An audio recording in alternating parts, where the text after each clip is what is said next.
السلام عليكم ورحمة الله وبركاته.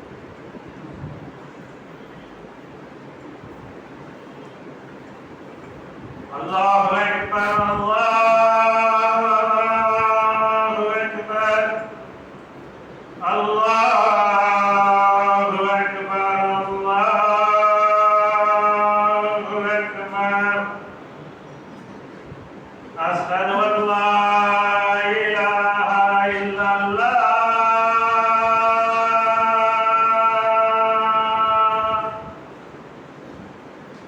أشهد أن لا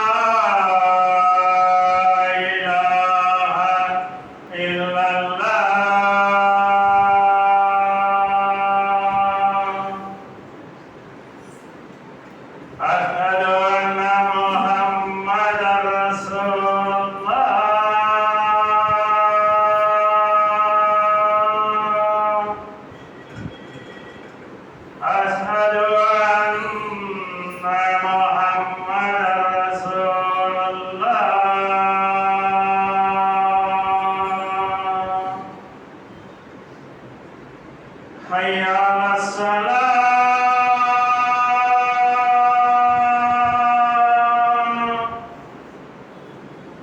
حي على الصلاة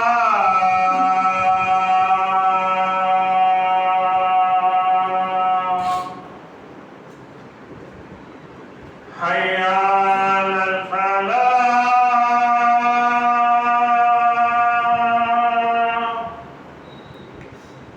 حي على الفلاح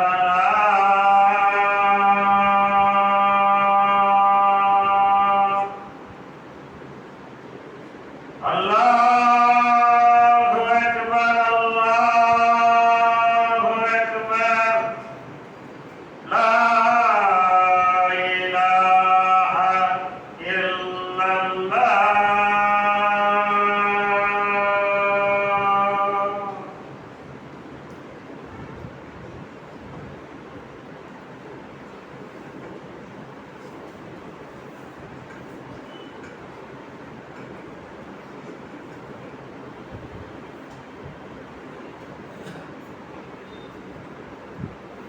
إن الحمد لله نحمده ونستعينه ونستغفره ونعوذ بالله من شرور أنفسنا ومن سيئات أعمالنا من يهده الله فلا مضل له ومن يضلله فلا هادي له وأشهد أن لا إله إلا الله وأشهد أن محمدا عبده ورسوله أما بعد يا أيها الناس اتقوا ربكم الذي خلقكم من نفس واحدة وخلق منها زوجها وبث منهما رجالا كثيرا ونساء واتقوا الله الذي تساءلون به والأرحام إن الله كان عليكم رقيبا رب اشرح لي صدري ويسر لي أمري واحلل عقدة من لساني يفقهوا قولي رب زدني علما. இந்த உலகத்தை படைத்து பரிபாலிக்கின்ற ஏகனாகிய அல்லாஹ்வுக்கு புகழ் அனைத்தும். அவனது அன்பும் கருணும் இவ்வுலகிற்கு நேர்வழி காட்ட வந்த அத்தனை நபிமார்கள் மீதும் குறிப்பாக எமது தலைவர் முஹம்மது நபி ஸல்லல்லாஹு அலைஹி வஸல்லம் அவர்கள் மீதும் அவன் வாழ்வை அடைக்கலாக பின்பற்றி வந்த சத்திய சஹாபாக்கள் மீதும் மேலும் இந்த புனிதமிகு ஜும்மா மஜ்லிஸில் அமர்ந்திருக்கும் நம் அனைவரின் மீதும் அல்லாஹ் ரஹ்மத் கருணை என்றும் நிலவட்டுமாக என்ற உயரிய பிரார்த்தனையோடு இந்த உரையை ஆரம்பிக்கிறேன். அல்ஹம்துலில்லாஹ், அல்லாஹ் எந்த விஷயத்தை நமக்கு ஏவிருக்கின்றானோ அந்த விஷயத்தை அடிப்படையில் நம்முடைய வாழ்க்கையில் கட்டுப்பட்டு நடக்குமாறும், அதே போல் எந்த விஷயத்தை நமக்கு தடுத்திருக்கின்றானோ அதை நம்முடைய வாழ்க்கையில் தடுத்து நம்முடைய வாழ்க்கையில் அல்லாஹ் தடுத்தவற்றை செய்யாமல் இருக்க ஒரு முதல் உபதேசமாக என்னுடைய உரையை செய்துவிட்டு என்னுடைய உரையை ஆரம்பம் செய்கிறேன். அல்லாஹ் குர்ஆனில் நல்லவர்களை பற்றி கூறும்போது பலவிதமான வார்த்தைகளை பற்றி கூறுகின்றார். உதாரணமாக அல்லாஹ், அதாவது அல்லாஹ்வை பற்றி பயப்படக்கூடிய மனிதர்களை பற்றி கூறும்பொழுது, இந்நேரமும் அல்லாஹ்வை பற்றி இறைஞ்சி இருக்கக்கூடியவர்களை பற்றி கூறும்பொழுது அல்லாஹ் முத்தகீன் என்றவாறு கூறுகின்றார். அதே போல் அல்லாஹ்வை பற்றி எந்த நேரத்திலும் பயப்படக்கூடிய மனிதர்களுக்கு அல்லாஹ் மற்றொரு விதமாக கூறும்போது காஷியீன், அவர்கள் பயப்படக்கூடியவர்கள் என்று அல்லாஹ் கூறுகின்றார். அதே போல் அல்லாஹ்வுடைய கட்டளையை ஏற்று நடக்கக்கூடிய மனிதர்களுக்கு அல்லாஹ் முஸ்லிமீன் என்று கூறுகிறான். அல்லாஹ்வுடைய கட்டளையை நிலைத்து வாழக்கூடிய மனிதர்களுக்கு முஃமினீன் என்று அல்லாஹ் கூறுகின்றார். இவ்வாறு அல்லாஹ் குர்ஆனில் பல இடங்களில் பல்வேறாக நல்லவர்களுக்கு சாலிஹீன், முத்தகீன், காஷியீன் இந்த மாதிரி பல்வேறு பெயர்களை கூறியிருக்கின்றார். ஆனால் ஒட்டுமொத்தமாக இந்த அனைத்து நல்ல விஷயங்களை செய்யக்கூடிய ஒரு நபருக்கு அல்லாஹ் கூறுகின்றான் அபரார் என்று கூறுகின்றார். அந்த அபரார்களை பற்றி அல்லாஹ் குர்ஆனில் கிட்டத்தட்ட 6 இடங்களில் அல்லாஹ் அந்த அபரார்களை பற்றி கூறுகின்றார். முதல் இடத்தில் அல்லாஹ் சூரா ஆல இம்ரானில் கூறுகின்றான், ரப்பனா இன்னனா சமிஅனா முனாதி யுனாதி லில் ஈமான் بربكم فآمنا ربنا فاغفر لنا ذنوبنا وكفر عنا سيئاتنا وتوفنا مع الأبرار. அதாவது அல்லாஹ் குர்ஆனில் கூறும் பொழுது ஆல இம்ரானில் கூறுகின்றான், எங்களிடத்தில் உன்னை பற்றி ஒரு அழைப்பு வந்தது, நாங்கள் அந்த அழைப்பினை ஏற்றுக்கொண்டோம், எங்களுடைய பாவங்களை மன்னித்திடுவாயாக யா அல்லாஹ் வதவஃபனா மஅல் அப்ரார், எங்களை அபரார்களோடு மன்னிக்க செய்வாயாக என்று அல்லாஹ் முதலில் ஆல இம்ரான் கூறினார். அதே சூரா ஆல இம்ரான் அல்லாஹ் மறுபடியும் கூறும் பொழுது ருஸுலம் மின் இன்தல்லாஹி வமா இன்தல்லாஹி கைரும் மினல் அப்ரார், அதாவது விருந்தளிப்பதில் சிறந்த விருந்தளிக்கக்கூடியவன் அல்லாஹ் தான். விருந்தளிக்கிறது சிறப்பான விருந்தளிக்கக்கூடிய அல்லாஹ்வை தவிர யாரும் கிடையாது. அந்த மாதிரி சொர்க்கத்திற்கு விருந்தளிக்கக்கூடியதில்ல நான் இருக்கிறதுலே சிறப்பாக யாருக்கு விருந்தளிப்பேன் அப்படின்னா கைரும் மினல் அப்ரார், அப்ராருக்கு தான் ரொம்ப அதிகமா விருந்தளிப்பேன் அப்படின்ற மாதிரி அல்லாஹ் குர்ஆன் ஆல இம்ரான் சொல்லி காட்டுறான். மூன்றாவதாக அல்லாஹ் சொல்லி காட்டும் பொழுது சூரா தஹ்ரீம் சொல்லி காட்டுறான், இன்னல் அப்ரார யஷ்ரபூன மின் கஸின் கான மிஸாஜுஹா காஃபூரா, அதாவது அவருக்கு சூழத்திலிருந்து ஒரு கூளை வழங்கப்படும், அந்த கூளையில் அவங்க பாடம் வழங்குவாங்க, அந்த கூளை அவர்களுக்கு மட்டும்தான் வழங்கப்படும், இந்த அபரார்கள் என்று யாராக இருப்பாரோ அவருக்கு மட்டும்தான் வழங்கப்படும் என்று அல்லாஹ் கூறுகிறார். அதுக்கு அடுத்தபடியாக அல்லாஹ் கூறும் பொழுது கல்லா இன்னல் கிதாபல் அப்ரார லஃபீ இல்லீன், அதாவது இந்த அபரார்களுடைய ஏடுகள் தான் நாளைக்கு நமக்கு நன்மை தீமை பற்றிய ஏடுகள் காட்டும் பொழுது இந்த அபரார்களுடைய ஏடுகள் தான் நாளைக்கு உயர்ந்த இடத்தில் இருக்கும் என்று அல்லாஹ் கூறுகின்றார். மற்ற மனிதர்களை விட இந்த அபரார்களுடைய ஏடுகள் தான் சூடத்தில் அந்த மறுமையுடைய நாளை அவர்களுடைய ஏடுகள் தான் உயர்ந்த தரத்தில் அவர்களுடைய ஏடுகள் தான் ரொம்ப உயர்ந்த தரத்தில் இருக்கும் என்று அல்லாஹ் கூறுகின்றார். அதற்கு அடுத்தபடியாக கூறும்போது இன்னல் அப்ரார லஃபீ நঈம், சூரா முத்தஃபிஃபின் அல்லாஹ் கூறுகின்றார், இன்னல் அப்ரார லஃபீ நঈம், மறுபடியும் அதே போல் வசனத்தை இன்னொரு இடத்தில் கூறினார், இன்னல் அப்ரார லஃபீ நঈம், அதாவது இந்த உலக வாழ்க்கையில் சந்தோஷமும் மறு உலக வாழ்க்கையில் சந்தோஷம் அடையக்கூடிய மனிதர்கள் யார் என்று சொன்னால் நிச்சயமா அந்த அபரார்கள் தான் இருக்க முடியும். இந்த மாதிரி அல்லாஹ் 6 இடத்தில் குர்ஆனில் அபரார்களை பற்றி கூறும் பொழுது நாம் எல்லாருக்கும் தோன்றக்கூடிய ஒரு கேள்வி, யார் இந்த அபரார்கள், யார் இந்த அபரார்கள், அபரார்கள் என்று யார்? நம்முடைய ஏற்புடைய அல்லாஹ் இவ்வளவு நன்மையான இவ்வளவு விசேஷமாக அல்லாஹ் கூறியிருக்கிறான் என்று சொன்னால், இந்த ஒட்டுமொத்த நல்ல குணங்களை அடக்கி இருக்கக்கூடிய ஒருத்தவர்கள் என்று சொன்னால் அப்படிப்பட்ட அபரார்கள் யார் என்ற கேள்வி நம்ம இடத்தில் எழும். அப்படிப்பட்ட அபரார்களை குர்ஆன் தஃசீர்கள் கூறும் பொழுது அல் முராது பில் அப்ரார் அல் காயிமூன பி ஹுகூகில்லாஹ், அதாவது இந்த அபரார்களுடைய நோக்கம் என்னவென்று சொன்னால் அல் காயிமூன பி ஹுகூகில்லாஹ், அவர்கள் அல்லாஹ்வுடைய கட்டளையை நிறைவேற்றுவார்கள். அல் காயிமூன பி ஹுகூகில்லாஹ், அவர்கள் அல்லாஹ்வுடைய கட்டளையை நிறைவேற்றுவார்கள். வ ஹுகூகு பி இபாதி, அவர்கள் அடியாருக்கு செய்ய வேண்டிய கட்டளையை நிறைவேற்றுவார்கள். நம்ம பல மனிதர்கள் இன்று செய்யக்கூடிய மிக மிக மிக பெரிய தவறு என்னன்னு சொன்னால், அல்லாஹ் செய்யக்கூடிய கட்டளை நாம் சரியாக இருக்கின்றோம். அல்லாஹ் நிறைவேற்றக்கூடிய தொழுகையா இருக்கட்டும், நோன்பா இருக்கட்டும், என்ன அல்லாஹ் கட்டளை இருக்கோ அந்த விஷயத்தில் நாம் என்ன செய்யறோம், சரியான முறையில் அல்லாஹ் செய்ய வேண்டிய கட்டளை சரியா இருக்கிறோம். மற்ற மனிதர்கள் செய்ய வேண்டிய கடமைகள்ல நம்ம என்ன பண்ணிடுறோம், தவறு அதிகமாக இழைத்துக் கொண்டிருக்கிறோம். ஒரு மனிதர்களிடத்தில் நம்ம ஒரு சின்ன விஷயத்துக்காக பல மணி நேரம் பல நாட்கள் பேசாம இருக்கின்றோம். ஒரு சின்ன பிரச்சனைக்காக பல மணி நேரம் பல நாட்கள் பேசாம இருக்கின்றோம். ஒரு ஏதோ ஒரு தவறு செய்து விட்டார் என்று சொன்னால் அவர் மீது அவ்வளவு பெரிய குரோதம் ஏற்படுகின்றது. நாம் செய்யக்கூடிய மிகப்பெரிய ஒரு தவறாக, ஆனால் அபரார்கள் அப்படி இருக்க மாட்டார்கள். அவர்கள் மற்ற மனிதர்கள் செய்யக்கூடிய கடமை நிறைவேற்றுவார்கள். அதுக்கடுத்து அல் முலாசிமு பில் பிர், அதாவது அவர்களுக்கு ஒரு நன்மையான ஒரு காரியம் சொல்லப்பட்டதுன்னு சொன்னால் அந்த நன்மையான காரியத்தில் அவர் முன்னோடியாக இருப்பார்கள். ஒரு நன்மையான காரியத்தை பற்றி சொல்லும் பொழுது அந்த நன்மையான காரியத்தை விரைந்து அவர்கள் மாதிரி செய்யக்கூடிய அந்த நன்மையான ஒரு விஷயம் சொல்லப்பட்டதுன்னு சொன்னால் அவர்கள் மாதிரி செய்யக்கூடிய ஒரு நபர் இருக்க மாட்டாங்க. அந்த நன்மையான ஒரு விஷயத்தை விடவும் மாட்டார்கள். அப்படி ஒரு நன்மையான காரியங்களை செய்யக்கூடிய மனிதர்களாக அந்த அபரார்கள் இருப்பார்கள். அதற்கடுத்து சொல்லும் பொழுது அந்த நன்மையான காரியங்கள் குழு அது உள்ளம் சார்ந்த விஷயங்களாக இருந்தாலும் சரி, ஜவாரி அது உடல் சார்ந்த விஷயங்கள் இருந்தாலும் சரி, இந்த மாதிரி எப்படிப்பட்ட நன்மையான காரியங்களாக இருந்தாலும் சரி அவர்கள் அந்த நன்மையான காரியங்களை விரைந்து செய்வார்கள். அவர்களுக்கு தான் கூலி இருக்கிறது. அவர்கள் தான் இந்த உலகத்திலும் சரி நாளை மறுமையிலும் சரி அவர்கள் தான் கூலி இருக்கின்றது. அதாவது இந்த உடல் உள்ளம் சார்ந்த உடல் சார்ந்த உயிர் சார்ந்த என அத்துணையான நன்மையான காரியங்கள் நன்மையான கூலிகளும் அந்த அபரார்கள் தான் இருக்கிறது. ஃபித்தாரி துன்யா இந்த உலகத்திலும் சரி, ஃபித்தாரி ஆகிரோம் நாளை மறுமையிலும் சரி.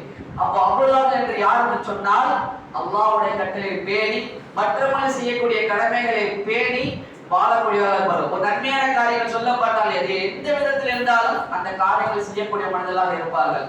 அப்படிப்பட்ட மனிதர்கள் அவர்களுக்கு என்ன கூலி வழங்கப்படும்? இந்த உலகத்திலும் சரி நாளை மறுமையிலும் சரி அவர்களுக்கு எந்த விதமான கஷ்டங்களும் இல்லாமல் இந்த உலகத்திலும் நிம்மதியாக வாழக்கூடிய நாளை மறுமையிலும் சந்தோஷமாக வாழக்கூடிய ஒரு மனிதர்கள் யாராக இருப்பார்கள்? அது அபரார்களாக இருப்பார்கள் என்று தஃசீர்வாளர்கள் கூறுகிறார்கள்.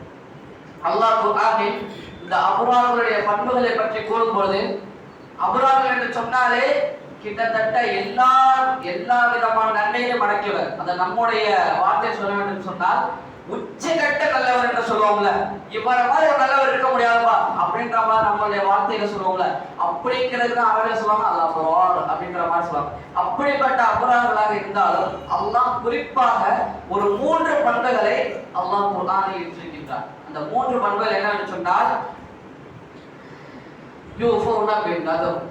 யூஃபூன பின்னதர் அவள் நேர்ச்சியை நிறைவேற்றுவார்கள்.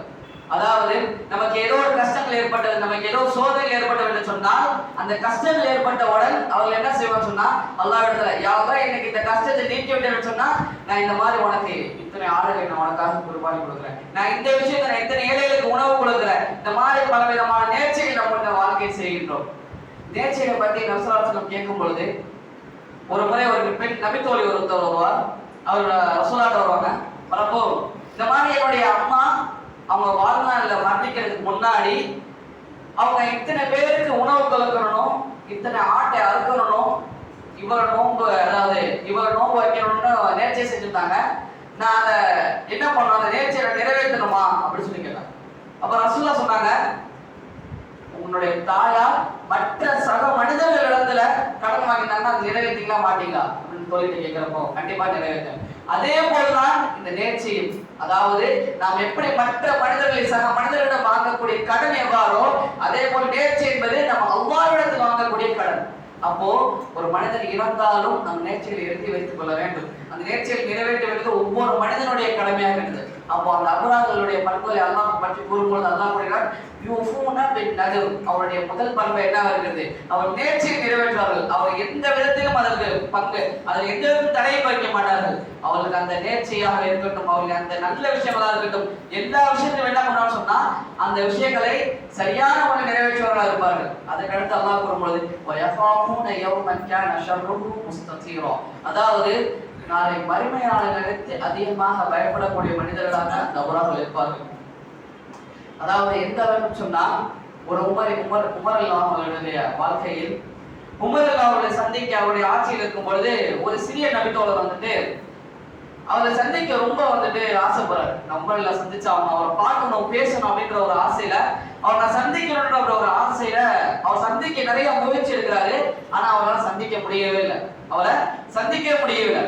அப்ப என்ன பண்றாங்க அப்படின்னா ஒரு இன்னொரு மிகப்பெரிய சஹாபியினுடைய சிபாரிசுனால உமர்ல சந்திக்கக்கூடிய ஒரு வாய்ப்பு கிடைக்குது. அந்த நபித்தோழர் என்ன பண்ணுது, உமர்ல சந்திக்கக்கூடிய ஒரு வாய்ப்பு கிடைக்குது. உடனே அந்த நபித்தோழர் என்ன பண்றாரு அப்படின்னா உமர்ல சந்தித்த உடனே முதல் சொன்ன விஷயம் என்னன்னு சொல்லி கேட்டா, நீங்க மனிதம் இழைத்து விட்டீர்கள், நீங்க ஒரு அநியாயக்காரனாக இருக்கின்றீர்கள், நீங்க நீதமானவர் அல்ல அப்படின்னு சொல்லிட்டு உமர்ல பார்த்து ஒரு வார்த்தை சொல்றாரு. ஈரத்துக்கு பேர் போன ஒரு உமரை பார்த்து ஒரு சிறிய நபித்தவர் வந்து ஒரு வாலிபன் வந்து சொல்லிடுறார். உடனே உமருக்கு என்ன ஆகுது அப்படின்னா உடனே கோபம் ஏற்படுது. சாதாரண மனிதனுடைய பார்வையிலிருந்து பார்க்கும்போது உடனே கோபம் ஏற்படுது. சாட்டை எடுத்து அடிக்க போறாங்க. உமர் என்ன பண்றாங்க? சாட்டை எடுத்து அடிக்க போறாங்க. பக்கத்துல வந்து நபித்தவர் சொல்றாங்க, முஸ்லீம்ல பதிவு செய்யப்படுது, நீங்க என்ன பண்ணாங்க? மன்னித்து விடு. நீங்க மன்னியுங்கள் அவரை. அல்லாஹ் வந்துட்டு இந்த மாதிரி அறிவினர்கள் இந்த உலகத்துல பலவீனமாக இருப்பாங்க, அவங்களை நீங்க கண்டுக்காதீங்க, அவங்களை நீங்க மன்னித்து விடுங்க. நீ ஒழிச்சுக்கல அல்லாவிற்காக நீங்க அந்த மனிதனை மன்னித்து விடுங்கன்னு சொல்றாங்க. அந்த வார்த்தை சொன்ன உடனே உமர்கள் சொல்றாங்க, நான் அல்லாவுக்காக மன்னித்து விடுங்கன்னு சொல்றேன். அப்போ அந்த மனிதர் இதே போல இன்னொரு சம்பவம் நடக்கின்றது. அப்துல்லா இப்னு அப்பாஸ் அவங்க என்ன பண்றாங்க அப்படின்னா, ஒரு முறை அவர் இடத்துல ஒரு பணியாளர் வேலை செஞ்சுட்டு இருக்காரு. சின்ன பையன் தான். அந்த பையன் என்ன பண்றான் அப்படின்னா அவருடைய பேச்சை வந்துட்டு கேட்க மாட்டாங்க. அதாவது அந்த அப்துல்லா இப்னு அப்பாஸ் சொல்லக்கூடிய பேச்சை கேட்க மாட்டாங்க. கேட்க என்ன பண்றாங்கன்னா கோபத்துல என்ன ஆயிடுது அப்படின்னா, கோபம் வரப்போ அந்த நபரை போய் அடிக்க போயிட்டாங்க. அப்துல்லா இப்னு அப்பாஸ் என்ன பண்ணிட்டாங்க? அடிக்க போன உடனே என்ன ஆகுது அப்படின்னா, உடனே அந்த நபித்தோழர் உடனே பின்னாடி இருந்து அப்துல்லா இப்னு அப்பாஸ் ஒரு குழுக்குன யாரோ கூப்பிட்ட மாதிரி இருக்கு. யாரோ அவங்க தோள்பட்டையில கை வச்ச மாதிரி இருக்கும். பின்னாடி திரும்பி பாக்குறாங்க. பார்த்தா ரசூலுல்லாஹ் நிக்கிறாங்க. ரசூலுல்லாஹ் பார்த்தா ஒரே ஆச்சரியம். என்ன ரசூலுல்லாஹ் இங்க வந்திருக்கீங்க, என்ன காரணம்? நீங்க என்ன பண்ண போறீங்க அந்த பையனை? இல்ல என்னோட பேச்ச அந்த நபர் கேட்கவே மாட்டாரு. நான் என்ன வேலை செய்யணும் அந்த வேலையை அந்த பணியாளர் கேட்கவே மாட்டாரு. நான் என்ன செய்யட்டும் இப்போ? இப்ப நீங்க எதுக்காக அடிக்க போறீங்களா? நீங்க எவ்வாறு அந்த மனிதனிடத்துல சுதந்திரம் அடைஞ்சிருக்கீங்களோ அதை விட அல்லாஹ் உங்களிடத்தில் எப்படி பண்ணிருக்கான்? அதிகமான சுதந்திரம் அடைஞ்சிருக்கான். அப்போ அல்லாஹ் நாடினான் என்று சொன்னால் உங்களை எந்த அளவுக்கு வேண்டுமானாலும் உங்களை தண்டிக்கலாம், உங்களை வேதனைப்படுத்தலாம், உங்களை துன்பப்படுத்தலாம். ஆனால் அவங்க அவங்களை அவ்வாறு செய்யவில்லை. அப்படி இருக்கிறப்ப நீங்க அந்த மனிதனை தண்டிக்கிறீங்க. உங்களை விட அந்த மனிதன் அல்லாஹ் உங்களிடத்துல சுதந்திரம் படைச்சிருக்கான், நீங்க அந்த மனிதன் தண்டிக்கிறதுக்கு உங்களுக்கு என்ன உரிமை அப்படின்னு சொல்லி ரசூலுல்லாஹ் கேட்ட உடனே அந்த இடத்துலயே உடனே என்ன சொல்றது தெரியாம அவங்க அல்லாஹ் மன்னிச்சிட சொன்னாங்க, மனிதனை மறைச்சிறாங்க. அப்ப இப்படி நடக்கக்கூடிய காரியங்கள் எல்லாமே எதற்காக அப்படின்னா, நாளை நாளைக்கு எல்லா மனிதர்களுக்கு முன்னாடி நாளைக்கு அல்லாஹ் என்னிடத்துல கேள்வி கேட்பான். நாளைக்கு அல்லாஹ் என்னோட சன்னிதானத்துல நின்று கேள்வி கேட்கிறப்போ நான் எதற்கு நான் இந்த தப்பை செஞ்சேன், நான் எதற்கு நான் இப்படி இந்த தவறை செஞ்சேன் அப்படின்னு அல்லாஹ் என்னிடத்துல கேட்கிறப்போ நாளைக்கு நான் அந்த இடத்துல நான் நஷ்டவாளியா இருக்கிறேன், நான் விரும்பல. நான் அந்த இடத்துல நான் ஒரு பயப்படக்கூடிய மனிதராக இருக்கின்றேன். அதனாலதான் அந்த அல்லாஹ் அவருடைய பண்புகளை பற்றி கூறும்போது அவர்கள் அந்த இடத்தில் இருக்கும்போது எப்படி இருப்பார்கள்? அவர்கள் மிக அஞ்சக்கூடியவராக, அல்லாஹ் நாளை வறுமை நேரத்தை அஞ்சக்கூடியவராக இருப்பான்னு சொல்லிட்டு அல்லாஹ் இரண்டாம் பண்பை கூறுகின்றார். அதற்கு அடுத்தபடியாக அல்லாஹ் கூறும்போது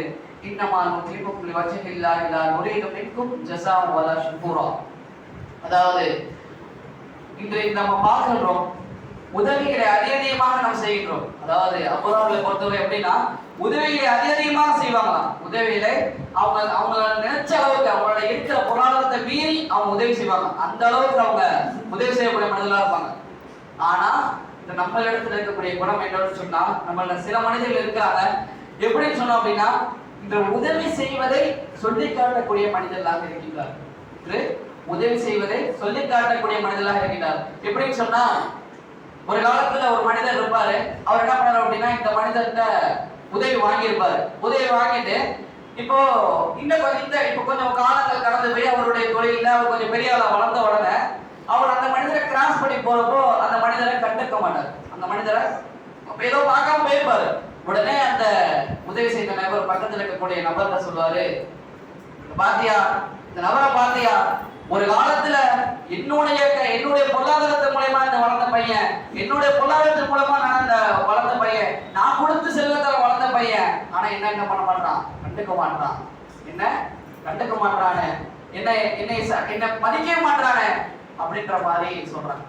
அப்போ அல்லாஹ் சொல்லி காட்டுறான், நீங்க செய்யக்கூடிய சதக்காவை சொல்லி காட்டாதீங்க. அப்படி நீங்க சொன்னீங்க அப்படின்னா அந்த நேரத்துல நீங்க செய்யக்கூடிய நன்மைகள் எல்லாமே முடிஞ்சு போயிருது. அதனால அபூர்வங்கள் எப்படி இருப்பான்னு சொன்னா, அவங்க எந்த அளவுக்கு அவங்க செய்யக்கூடிய உதவிகளை எந்த அளவுக்கு மறைமுகமா செய்ய முடியுமோ அந்த மறைமுகமாக செய்வாங்க. அதே போல அதிகமாகவும் செய்வாங்க.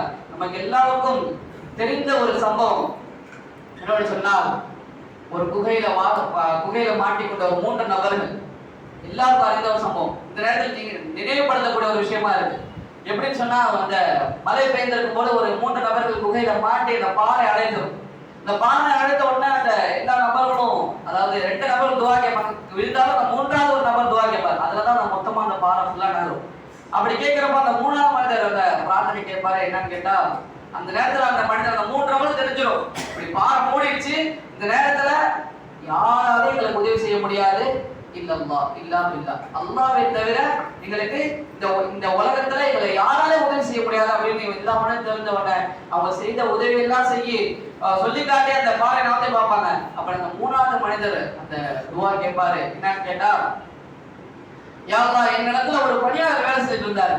அவரு நான் சரியான முறையில ஒவ்வொரு நாளும் அவருக்கான கூலியை நான் என்ன பண்ணிட்டு இருந்தேன், வழங்கிட்டு வந்துட்டு இருந்தேன். ஒரு நாள் என்ன பண்ணிட்டாரு அப்படின்னா, அந்த கூலி வாங்குறதுக்கு அந்த மனிதர் வந்து மறந்துட்டாரு. அந்த பணியாளர் என்னிடத்துல கூலி வாங்குறதுக்கு அந்த மனிதர் வந்து மறந்துட்டு போயிட்டாரு. அவர் மறுபடியும் கேட்பாருன்னு பார்த்தேன். அடுத்த நாள் வெயிட் பண்ண, அதுக்கு அடுத்த நாள் வெயிட் பண்ண, வரவே இல்லை. பல வருடங்கள் கழித்து அந்த மனிதர் என்ன ஆகுது அப்படின்னா, அந்த அவரிடத்துல வேலை செய்த பணியாளருக்கு என்ன பண்ணுது அப்படின்னா, வறுமையோட கோடு புடில சிக்கிறாரு. சிக்கின உடனே அந்த முதலாளிகிட்ட வந்து கேட்கிறாரு, நான் இந்த மாதிரி உங்களிடத்துல வேலை செஞ்சிருந்தேன், ஞாபகம் இருக்கா? தெரியுது. நான் ஒரு நாள் உங்கள்கிட்ட கூலி வாங்க மறந்துட்டேன், அந்த கூலி எனக்கு திருப்பி தரீங்களா அப்படின்னு சொல்லிட்டு என்னிடத்துல அந்த நபர் வந்து கேட்டாரு. கேட்டதுக்கு நான் போயிட்டு அந்த மனிதரை கூட்டிட்டு போயிட்டு ஒரு மிகப்பெரிய ஒரு ஆட்டுப்பனையை காட்டினேன். மிகப்பெரிய ஒரு ஆட்டுப்பனையை காட்டினேன். உன்னுடைய ஒரு நாள் கூலி இதெல்லாம் உன்னோட தான், இது எல்லாத்தையும் என்ன பண்ண, எடுத்துட்டு போய்க்கோ, இது எல்லாமே என்னது உன்னோட தான், எடுத்துட்டு போய்க்கோ. உடனே நபர் காட்சி, நான் கேட்டது உங்கள்கிட்ட ஒரு நாள் கூலி, நீங்க என்ன முட்டாள்தனமா செஞ்சுட்டு இருக்கீங்க, நீங்க நான் முட்டாள்தனமா செஞ்சுட்டு இருக்கீங்க, நான் கேட்ட ஒரு நாள் கூலிக்காக நீங்க நான் மொட்டை ஆட்டுப்பனை தர போறீங்களா அப்படின்ற மாதிரி அந்த நபர் கேட்கிறாரு. உடனே அந்த மனிதர் சொல்றாரு, இந்த முதலாளி சொல்றாரு, நீ எந்த ஒரு நாள் கூலி வாங்க போனீங்கல்ல, அந்த ஒரு நாள் கூலியின் மூலமா நான் உனக்காக ஒரு ஆட்டை வாங்கினேன், ஒரு ஆட்டை ஒண்ணு வாங்கினேன். அந்த ஆடு குட்டி போட்டு நீ இவனால வாங்காம வரல, அந்த ஆடுலாம் இப்ப என்ன ஆயிடுச்சு, ஒரு மிகப்பெரிய ஒரு பண்ணையா மாறிடுச்சு. நாளைக்கு அல்லாஹ் இடத்துல கேட்பான்ல, நீ என்ன பண்ண, நான் நினைச்சிருக்கேன் அப்படின்னா அந்த ஒரு நாள் மட்டும் கூலி கொடுத்துருக்க முடியும். ஆனா நான் அவருக்காக அவருடைய செல்வத்தை நான் பெருக்கி ஏதோ ஒரு நாள் வருவார், அவர் நான் கொடுக்கணும்ன்ற ஒரு காரணத்தினால நான் செஞ்சேன் சொல்லி அல்லாஹ்விடத்துல பிரார்த்தனை செய்யறாரு. உடனே செஞ்சதுதான் தாமரம், கதவு அந்த பாறை நகற்றப்பட்டு மனிதர்கள் எல்லாம் வெளியே வரும். அப்போ உதவிகளை செய்யக்கூடிய மனிதர்கள் எப்படி இருக்காங்க பாருங்க. நாளைக்கு அல்லாஹ்வுக்கு அந்த அபரார்கள் என்று சொல்லப்படுது, யஹாஃபூன யௌமன் கான ஷர்ருஹு முஸ்ததீரா, அவர்கள் நாளைக்கு மறுமையை அஞ்சக்கூடிய மனிதர்களாக, இந்த உலகத்தில் எனக்கு எந்த விதமான ஆதாயம் தேவையில்லை, நான் அப்படி ஆதாயம் அடைய வேண்டும் என்று சொன்னால் நான் மற்ற மனிதர்களுக்கு அந்த விஷயத்தை பகிர்ந்து கொண்டுதான் நான் அந்த ஆதாயத்தை அடைய வேண்டும் என்ற மனிதர்களாக இருந்தார்கள். இன்னும் சொல்லி காட்டும் பொழுது, இந்த 3 பண்புகளை கூறி காட்டும் பொழுது, இன்னும் அந்த அபரார்கள் எப்படி இருப்பாங்கன்னு சொன்னா, தாரிஃபூன ஃபீ வுஜூஹின் நظرات நயீம், நாளைக்கு மறுமையில அந்த மனிதர்களுடைய முகத்தை பார்த்தாலே தெரிஞ்சிருமா, இவர்கள் தான் அந்த அபரார்கள், இவர்களுடைய முகத்தை பார்த்தாலே அந்த சிபாரிசு அந்த அருள்கொடை வழங்கப்பட்ட மனிதர்களோட முகத்தை பார்த்தாலே தெரிஞ்சிருக்கிற அல்லாஹ் சொல்லி காட்டுறான். அவருக்கு என்ன ஒரு முத்திரையிடப்பட்ட ஒரு கோப்பை இருக்கும், அந்த கோப்பையில தான் அவன் தண்ணி குடிப்பாங்க. அதே மாதிரி இந்த உலகத்துல நம்ம யாரெல்லாம் போட்டி போட்டு நினைக்கிறோம், இந்த உலகத்துல யார் கூட போட்டி போட்டு நினைக்கிறோம். ஆனா அல்லாஹ் சொல்லிக்கிறான், நீங்க போட்டி போட்டு நினைச்சீங்கன்னா நீங்க அபரார்களோட போட்டி போடுங்க. நீங்க போட்டி போட்டு அந்த அபரார்களை நீங்க போட்டி போட்டு அந்த அபரார்களை மன்னிக்க நீங்க அவரோட போட்டி போடுங்க. அவங்க நன்மையை செய்யுங்க. ஒரு நன்மையை சொன்னோம் அப்படின்னா அது எந்த விதத்தில் இருந்தாலும் அவங்க எப்படி செய்வாங்க, எந்த விதமான யோசனை இருக்காது. நன்மையான காரியமா அவர்கள் எந்த விதமான யோசனை இல்லாமல் சட்டை பண்ணாமல் அந்த விஷயத்தை விரைவாக செய்து முடிப்பார்கள். அப்படிப்பட்ட மனிதர்களாக நம்ம என்ன பண்ணணும், மாறக்கூடிய மனிதர்களாக இருக்கணும். அப்போ அபராரை பற்றி அல்லாஹ் கூறும் பொழுது, அபராருடைய பண்புகளை கூட்டும் பொழுது, அபராருடைய பண்புகள் அல்லாஹ் கூறிய முதல் விஷயம் நேர்ச்சிகளை நிறைவேற்றுவார்கள். அவர்கள் எந்த விதமான நேர்ச்சி சொல்லப்பட்டாலும் அதில் எந்த தடையும் இல்லாமல் நிறைவேற்றார்கள். இரண்டாவது ஒன்றாக அல்லாஹ் கூறப்படுவது, அவர்கள் பண்புகளை, அதாவது அவர்கள் நாளை மறுமையை நினைத்து அதில் பயப்படக்கூடிய மனிதர்களாக இருப்பார்கள். அவர்கள் எந்த ஒரு உதவி செய்தாலும் அவர் எந்த விதமான கூலி எதிர்பார்க்க மாட்டார்கள், அவர் எந்த விதமான நன்றி எதிர்பார்க்க மாட்டார்கள். இதுதான் அல்லாஹ்விடத்தில் இருக்கக்கூடிய மிக உன்னதமான பண்பு. அதாவது அல்லாஹ்விடத்தில் மிக சொல்லக்கூடிய பண்புகளை மிக உன்னதமான பண்பு என்ன சொன்னால் அல்லாஹ்வுக்காக செய்யக்கூடிய சதக்காக்கள் மிக உன்னதமான பண்பு. ஏனென்று சொன்னால் இந்த உலகத்துல நம்ம எந்த வித ஆதாயம் யாரிடத்துல நான் எதிர்பார்க்கல. இந்த மனிதனை உதவி செஞ்சேன் அப்படின்னா அந்த மனிதன் நாளைக்கு எனக்கு உதவி செய்வார் அப்படின்ற ஒரு ஆதாயம் கிடையாது. இந்த மனிதருக்கு உதவி செஞ்சேன் அப்படின்னா நாளைக்கு எனக்கு ஏதாவது செய்வார் அப்படின்ற எந்த விதமான ஆதாயம் இல்லாம நான் அந்த மனிதனுக்கு கொடுக்கிறேன், அல்லாஹ் எனக்கு கொடுப்பான், அல்லாஹ்வுக்காக நான் அந்த விஷயத்தை செய்யறேன் அப்படின்ற ஒரு விஷயத்தை செய்யறது மூலியமா அப்படிப்பட்ட ஒரு பண்பு அந்த அபரார்கள் கிட்ட இருக்கு. அப்படிப்பட்ட பண்புகளை நம்மளிடத்தில் வரக்கூடிய பாக்கியத்தை வல்ல ரஹ்மான் உங்களுக்கும் எனக்கும் தந்தருள்வானாக. வாஹிரு தஅவானா அல்ஹம்துலில்லாஹி ரப்பில் ஆலமீன்.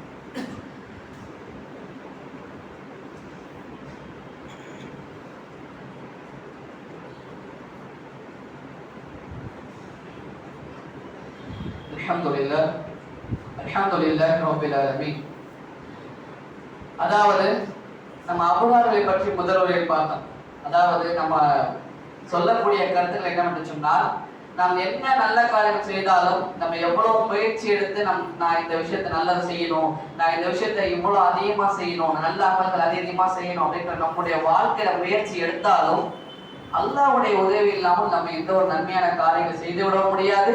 நாம் தீயகளை விட்டு நம்ம ஒரு தப்பு செஞ்சோம் அதுல இருந்து மீறணும் அப்படின்னாலும் அல்லாஹ்வுடைய உதவி இல்லாமல் செய்து வர முடியாது. ரசூலுல்லாஹ் சொல்லி காட்டாங்க, கன்சம் மின் குனூஸில் கலீம், அதாவது லா ஹவ்ல வலா குவத்த இல்லா பில்லாஹ். இந்த வார்த்தை சொர்க்கத்துடைய பொக்கிஷங்கள்ல ஒரு ஒண்ணு அப்படின்னு சொல்லி காட்டுறாங்க. அதாவது இந்த வார்த்தைக்கான விளக்கம் என்னவென்று சொன்னால், லா ஹவ்ல வலா குவத்த இல்லா பில்லாஹ், நான் எந்த ஒரு நன்மையான காரியங்கள் செய்வதாக இருக்கட்டும், நான் எந்த ஒரு தீய காரியங்களை விட்டு விலகுவதாக இருக்கட்டும், அது அல்லாஹ்வுடைய உதவி இல்லாமல் என்னால் செய்து விடவே முடியாது. நாம் அபரார்களாக மாறுவதற்கு நம்முடைய வாழ்க்கையில் எவ்வளவு நன்மையான காரியங்களை முயற்சி செய்தாலும் நாளைக்கு நாம் அல்லாஹ்வுடைய உதவியாக இருந்தால் மட்டும்தான் நாம் ஒரு சிறந்த ஒரு அபரார்களாக இந்த உலகத்திலும் சரி நாளை மறுமையிலும் சரி வெற்றி பெற மனிதர்களாக இருக்க முடியும். அப்படி அல்லாஹ் சொல்லி காட்டும் பொழுது அல்லாஹ் ஒரு துஆவை சொல்லி காட்டுகின்றான். அதாவது சூரா ஆல இம்ரானில் அல்லாஹ் சொல்லி காட்டினான் சொன்னான் அல்லவா, ரப்பனா இன்னனா சமிஅனா முனாதியன் லில் ஈமான் அன் ஆமினு பிரப்பிக்கும் ஃபஆமன்னா ரப்பனா ஃபக்ஃபிர் லனா துனூபனா வகஃபிர் அன்னா சய்யிஆத்தினா வதவஃபனா மஅல் அப்ரார். அதாவது ரப்பனா இன்னனா சமிஅனா முனாதியன் லில் ஈமான், யா அல்லாஹ் உன்னை பற்றி அழைப்பு கொடுக்கக்கூடிய ஒரு மனிதன் எங்களிடத்தில் வந்தால் அன் ஆமினு பிரப்பிக்கும் ஃபஆமன்னா, நாங்கள் அந்த அழைப்பை ஏற்றுக்கொண்டு உன்னை நாங்கள் ரப்பாக ஏற்றுக்கொண்டோம், அந்த அழைப்பை ஏற்றுக்கொண்டு உன்னை நாங்கள் ரப்பாக ஏற்றுக்கொண்டோம். ரப்பனா ஃபக்ஃபிர் லனா துனூபனா வகஃபிர் அன்னா சய்யிஆத்தினா, யா அல்லாஹ் எங்களுடைய பாவங்களை மன்னித்து விடுவாயாக, எங்களுடைய பாவங்களை எல்லாம் நன்மையாக மாற்றி விடுவாயாக. வதவஃபனா மஅல் அப்ரார், யா அல்லாஹ் நாங்கள் இந்த உலகத்தில் வாழும் பொழுது அபரார்களாகவே வாழ்ந்து அபரார்களாகவே மரணிக்கக்கூடிய பாக்கியத்தை நீங்கள் தந்தருள்வாயாக என்ற ஒரு துஆவை நாம் மனனம் செய்து நம்முடைய தொழுகையிலும் நம்முடைய வாழ்க்கையிலும் அதிகமாக இந்த துஆவை ஓதக்கூடிய மனிதர்களாகவும், அதே போல் நாம் சொல்லித்த இந்த பண்புகள் மட்டுமல்லாமல் அபரார்களை பொறுத்தளவு அபரார் என்று சொன்னால் உச்சக்கட்ட நல்ல பண்பு, அதாவது குர்ஆனில் சொல்லக்கூடிய என்னென்ன நல்ல பண்புகள் எல்லாம் இருக்கோ அது அத்தனைக்கும் முடித்தான ஒருத்தவர்கள் யார் என்று சொன்னால் அவர்கள் தான் அந்த அபரார்கள். அப்படிப்பட்ட அபரார்களாக நாம் செய்யக்கூடிய அத்துணை காரியங்களையும் நாம் போட்டி போடக்கூடிய ஒரு மனிதராக இருக்க சொன்னால் அது யாரும் இருக்க வேண்டும். அதாவது அபரார்களுடன் போட்டி போடக்கூடிய மனிதர்களாக வல்ல ரஹ்மான் உங்களையும் என்னையும் அதே போல நாளைக்கு மறுமையில் சொர்க்கத்தில் சாய்ந்து இருக்கக்கூடிய நாளை சொர்க்க கூலையில் நாளைக்கு அந்த தண்ணீரை அருந்தக்கூடிய பாக்கியத்தை வளரமா நம் அனைவருக்கும், அதே போல் நாளைக்கு அபரார்களோடு மரணிக்கக்கூடிய பாக்கியத்தை வளரமா நம்ம அனைவருக்கும் தந்தவரிவானாக. வாஹிரு தஅவானா அல்ஹம்துலில்லாஹி ரப்பில் ஆலமீன் வ அகீமுஸ் ஸலாத்.